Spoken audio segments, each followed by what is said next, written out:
Good afternoon. Note to self, don't schedule yourself opposite destiny. So this is Patrick Zadell. Patrick Zadell is a former professional esports athlete, esports player. He's retired about a year ago. He's 23 now, I think. And when he was playing, he realized, wow, sometimes my ears ring a lot. And then they started ringing more. And then they started ringing more. And he did some Googling, and he realized I have tinnitus, which is a constant ringing in his ear. And now the ringing doesn't go away. So he's now got permanent tinnitus. And after some more Googling, he kind of realized, I think I gave this to myself. So Patrick's game was a tactical 5-on-5 shooter where hearing footsteps is his paycheck. So in order to hear those really, really quiet footsteps that are, asymptotically, logarithmically far away, he would crank the volume, like insanely loud levels, so he could hear those quietest footsteps. But of course, when the flashbang grenade goes off next to him, it was really, really loud. So a combination of playing really, really loud, because that's what his paycheck depended on, and the fact that he plays for long hours. He practices, he plays. He realized he gave himself tinnitus. I met Patrick in Geneva this last summer at the World Health Organization.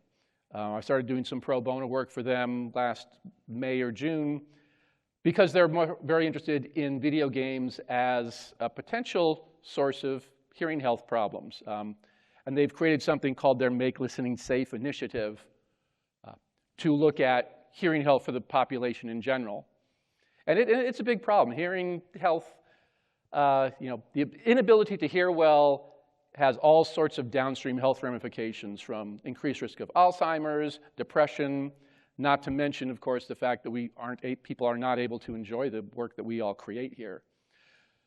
So who here either has an iPhone or an Android? Yeah, 100% hands go up. I don't even need to have to ask that question. Has anybody with an Apple Watch ever had this pop up? Yep, the hands go up. So a couple of years ago, the World Health Organization, working with Apple, working with Google, and working with the ITU, actually created something, a specification for hearing safety on these sorts of devices, right? People listen to music with their earbuds in. They listen for, too loud for too long. They've got their watches to tell them things. And they implemented what's called the WHO ITU H.870 spec, Guidelines for Safe Listening Devices and Systems. It first came out in 2019. It was updated recently in 2022. Here's the World Health Organization version of the spec. Here is the little bit more buttoned up ITU version of the spec. I kind of like that one better. But what it does is it specifies, amongst other things, under what circumstances should devices that play music to your ears, either provide some warnings or notifications to the user, to the listener, or perhaps automatically lower the volume down, which we'll do in some cases as well.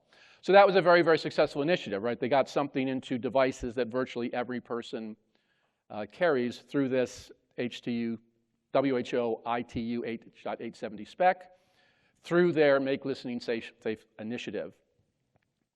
So what are they doing now? They deliberately left video games off of the ITU 870 spec. They just felt they didn't know the space well enough. They wanted to get something out, right? What feature you're going to cut in order to ship? They cut video game systems and devices. So they are in the middle right now of writing there's no number for it yet or anything, but writing an analogous specification for us in the video game industry. Again, so they started the ITU, WHO Global Safe Standard for Listening in Video Game and Esports initiatives as part of the Make Listening Safe campaign. So a goal is to create a spec kind of analogous to the one adopted by Google and Apple. Another is that they do have an awareness campaign. They just published a article. Got picked up by most of the press in January about hearing safety in general. So there's community awareness going on. And also, they started reaching out to the development community, which is kind of how I got involved. Again, to help them better understand how people play games, how people make games, how game systems work, and so on. So that's kind of what they're doing. And like I said, part of what they're going to likely, working on are what would analogous features to what we have on our iPhones and Apple iWatches and so on. What sorts of things would we put into things like game consoles or gaming devices and so on. So that's part of what they're doing. We're not going to talk really too much about that, except that if you are interested in that, I'll have some contact information at the end. Let me know. By all means, we would love you to be part of the conversation. So one of the things I also did want to do is reach out to us, to game developers, particularly those on the audio side of things. And towards that, for example, at Game SoundCon this last October, by pure happenstance, the head of this initiative at the WHO, Dr. Sally Chatta, happened to be in Los Angeles, and she actually took an Uber. I invited her to become part of my opening remarks at Game SoundCon this year. And literally, she took an hour and a half Uber from southern LA up to Burbank, where she spoke for 10 minutes and then went back to doing the business that she did. So they're very, very passionate about this particular thing. And her big point is that this is a very real threat. WHO estimates that 3 billion human beings will have significant hearing damage in their life if things don't change on their current course. And for us in games, it's kind of an interesting thing. I mean, there's nothing necessarily more about games that makes games more damaging to your hearing than, say, watching a movie or something like that. But we do kind of have a bit of a triple threat here. One is that if we are successful, people play our games a lot. I think Baldur's Gate is about a 120-hour playthrough. I certainly know people, very, very close family members who play many, many hours a week, tens of hours a week. So that's one of the problems. Not problems, it's a success of us, but it's a potential thing to worry about, that people play our games for long periods of time. They play at loud volumes.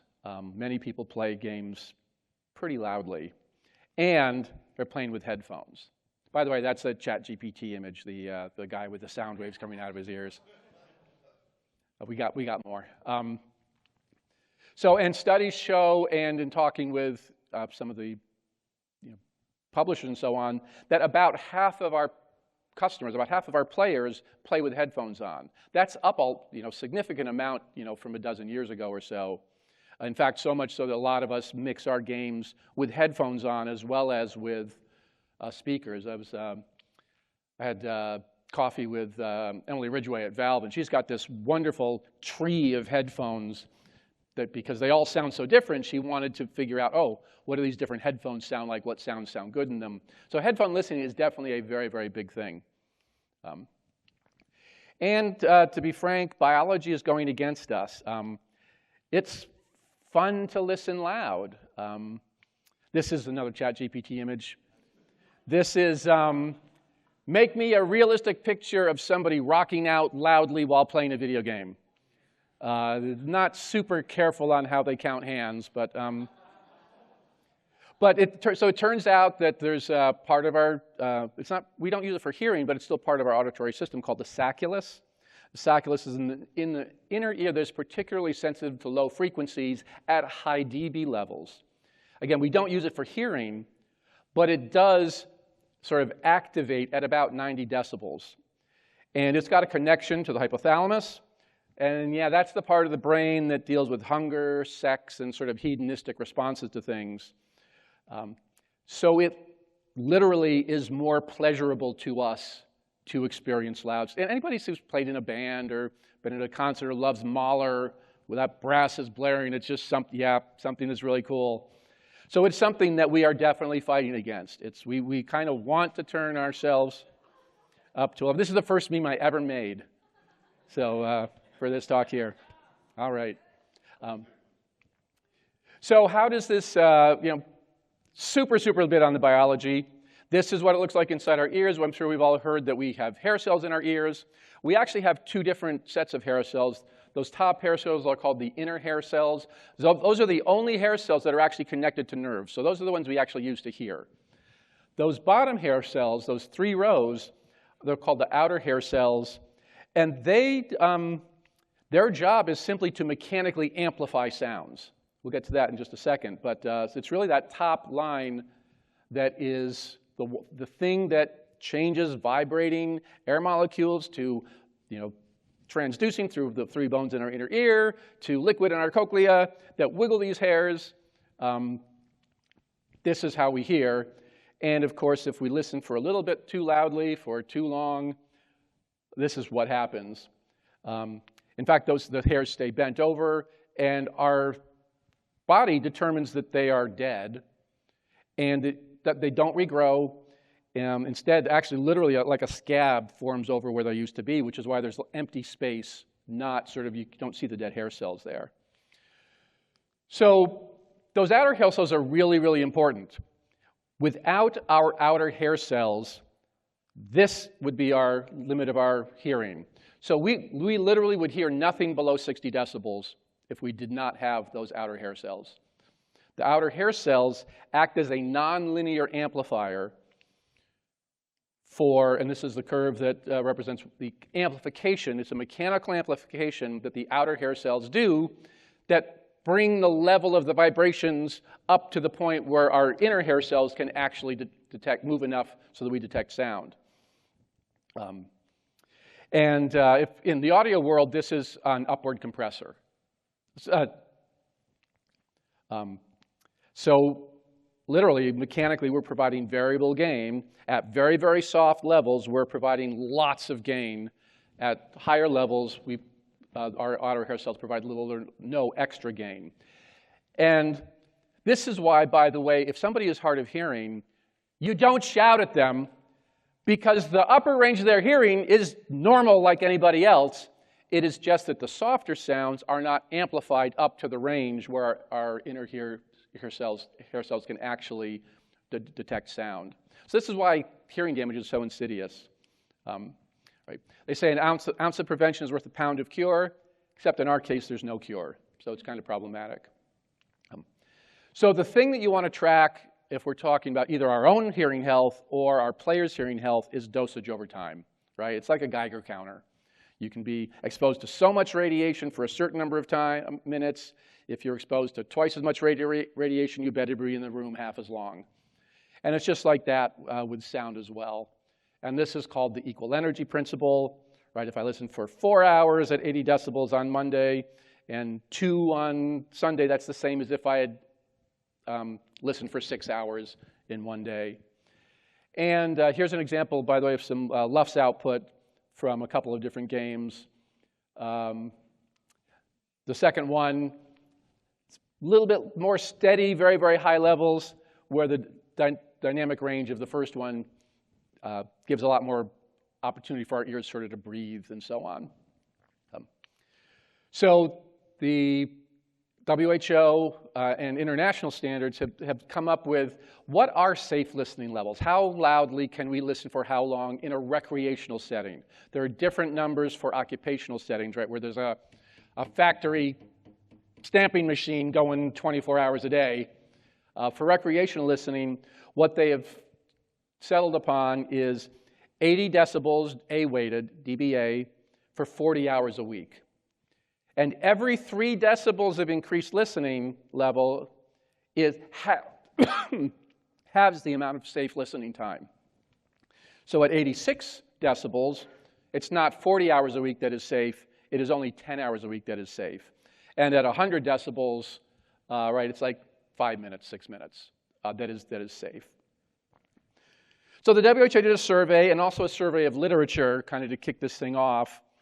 And one thing that they found was people, when they are playing games, are playing louder than 80 decibels. And they're playing for, in some cases, more than 10 hours a week. So people generally are listening at unsafe levels. Certain subsets of our players are playing loud and playing for long periods of time. They do set different levels for children versus adults. That's what the mode 2 was, is the same thing, but for kids. So it's definitely a little bit of a problem. So some of the other results of their surveys were people did not perceive themselves as being susceptible to hearing loss. That makes sense. Gamers are, for the most part, kind of young, and young people kind of feel pretty invincible in general, much less for something where slow dosages over a period of decades will result in hearing loss when they're 75 or 80. So that kind of makes sense. They do believe that reducing volume would limit gaming enjoyment. A year ago, I would have rejoiced at that statement.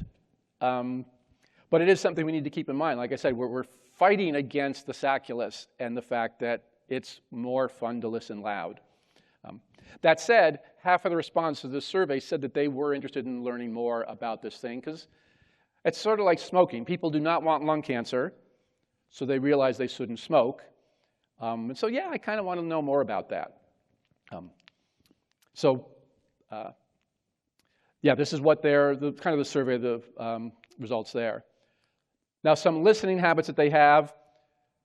These were done on Windows systems, and the average volume setting was 56%. 56% on Windows system volume is about, I measured it just the other day, I think it's about -8 decibels from peak, so they're down a little bit.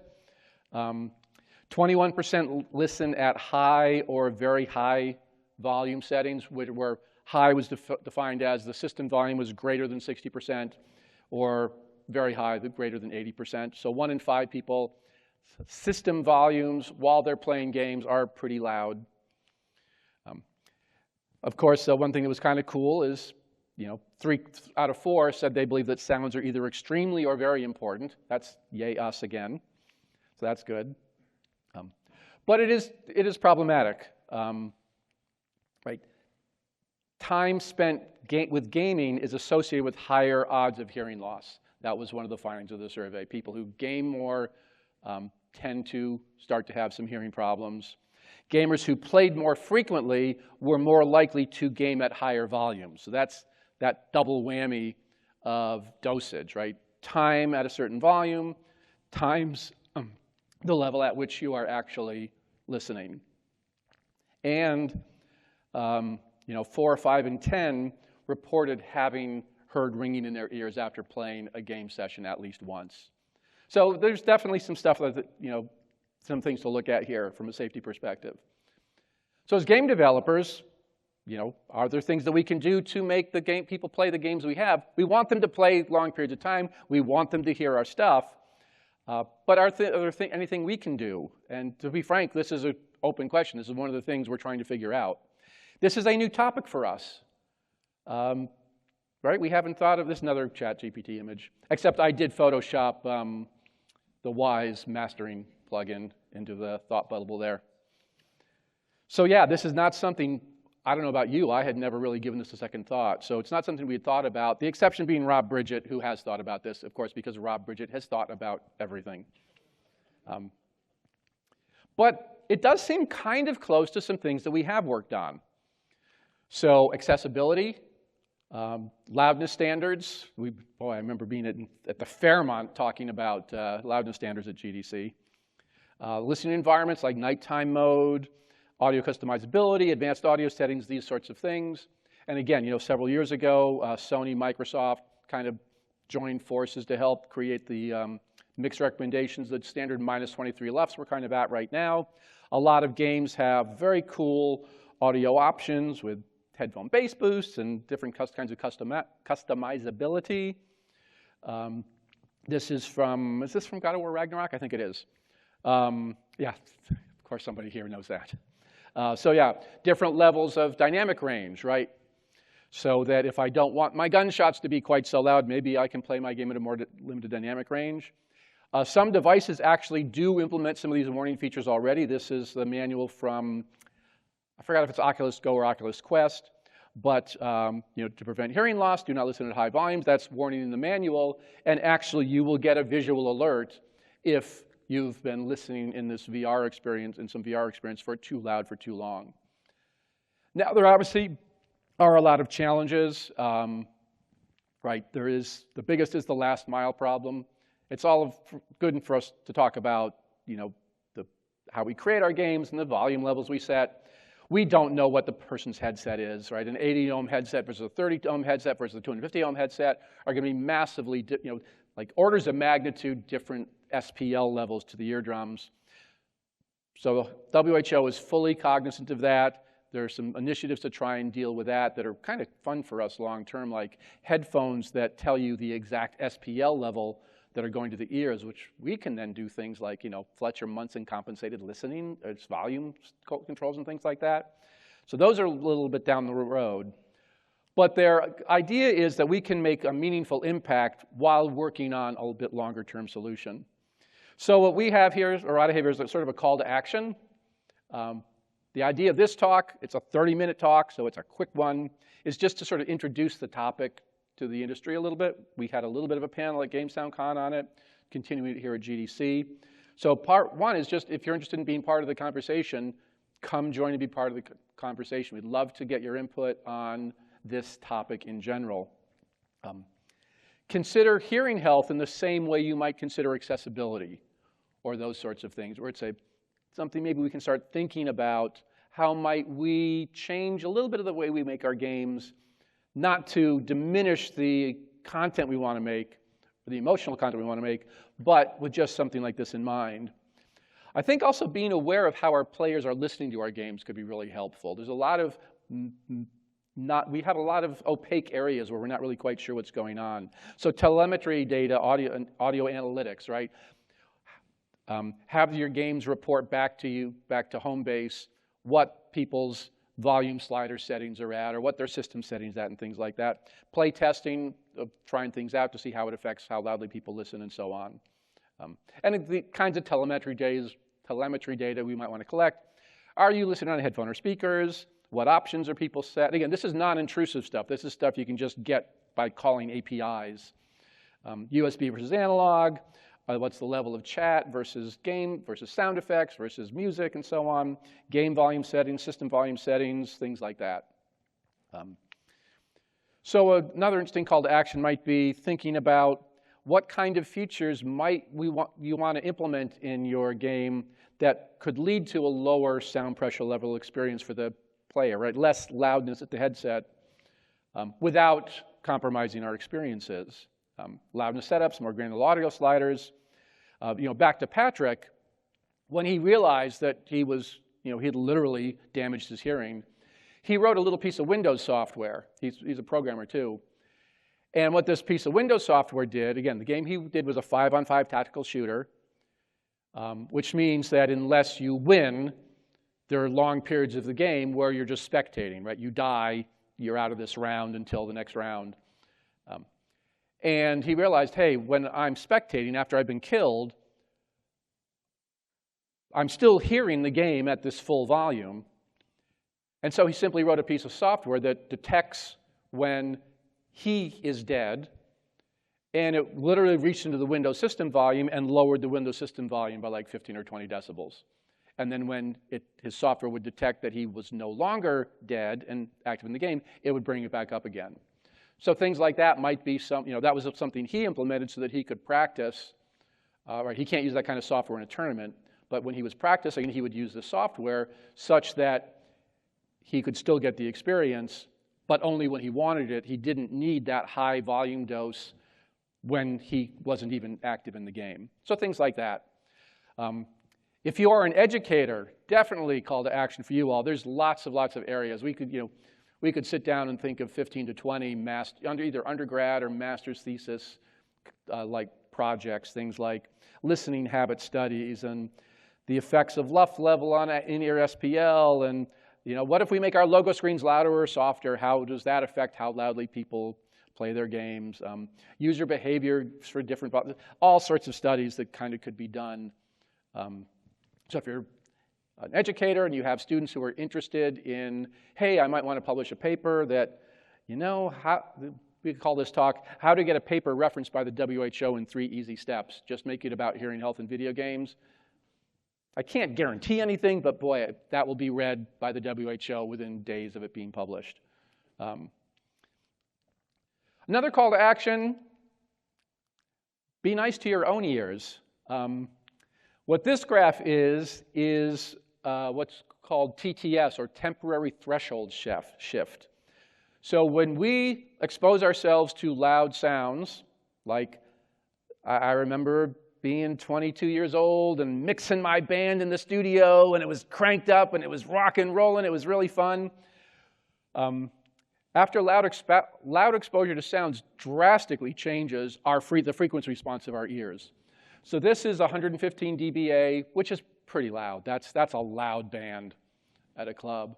But for just 20 minutes.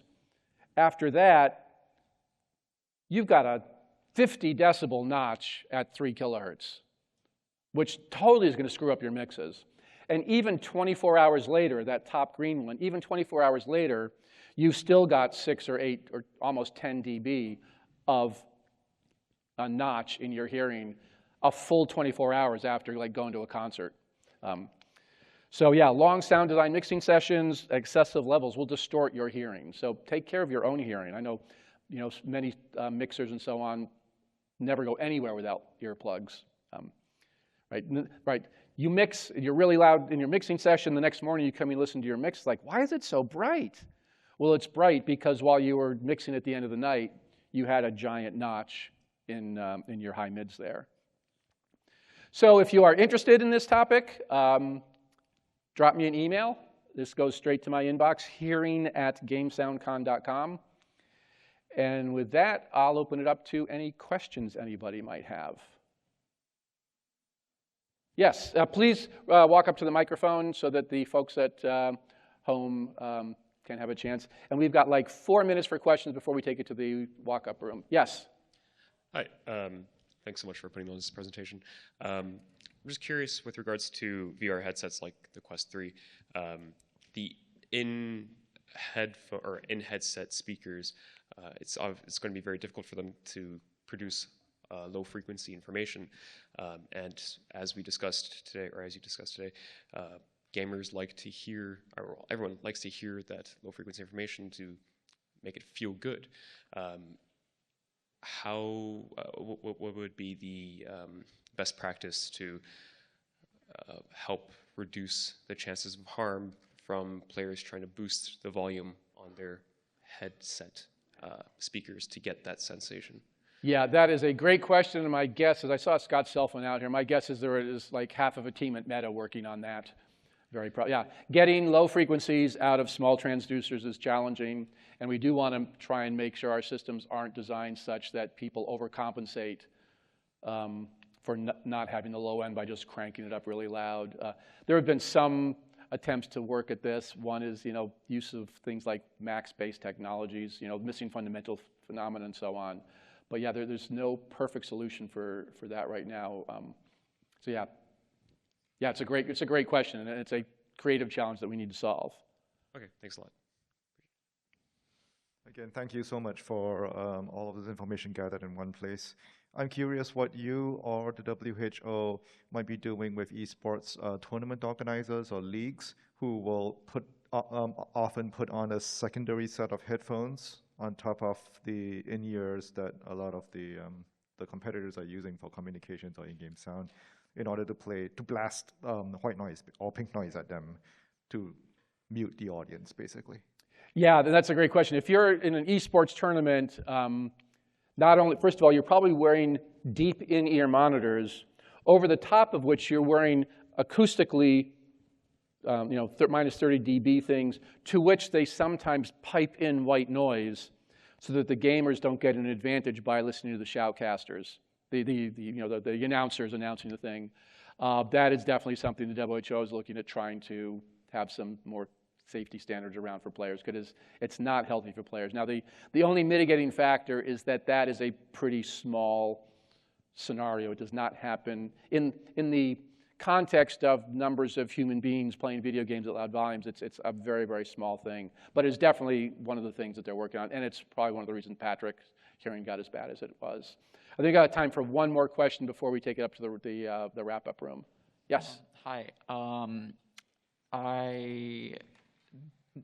From what I remember, the monitoring standard for speakers is around 85 decibels, at least for film and TV. Yep.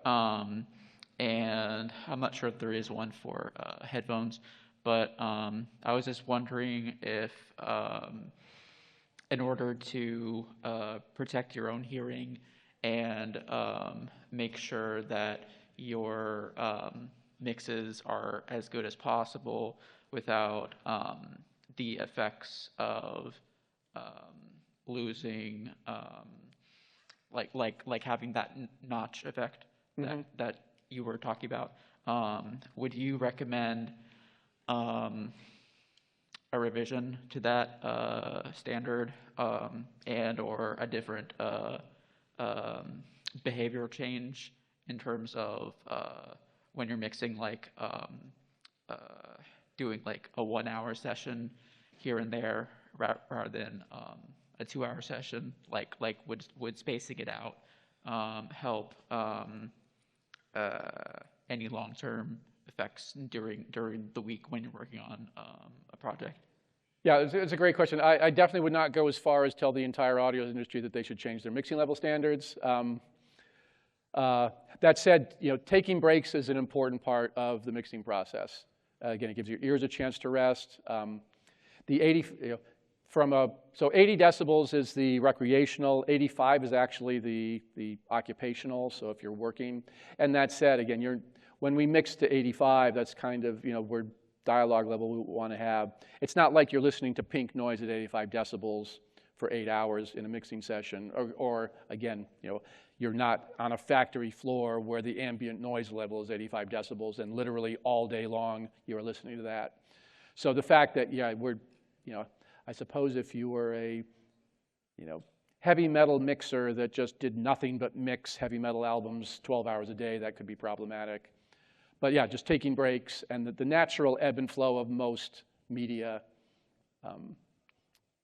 has enough softs versus louds that I don't see that as probably being an issue, as long as you take breaks. Yeah, you need to give your ears a rest, not just for your hearing, but for your profession, so that we're not making mixing decisions based upon the colorization because of TTS, it's temporary threshold shift, it's called. So thanks so much. Thanks for showing up and being interested in this topic.